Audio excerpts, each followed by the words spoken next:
بسم الله الرحمن الرحيم. قال رسول صلى الله عليه وسلم: أفضل الصدقات صدق المال.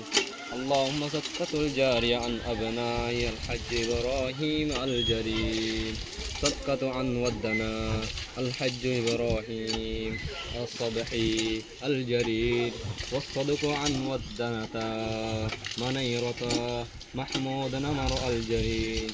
نسأل الله أن يبارك لهم بهذا العلم، وأن يسقيهم من أنهار الجنة.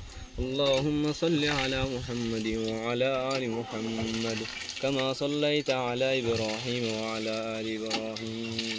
اللهم بارك على محمد كما باركت على إبراهيم وعلى آل إبراهيم إنك حميد مجيد.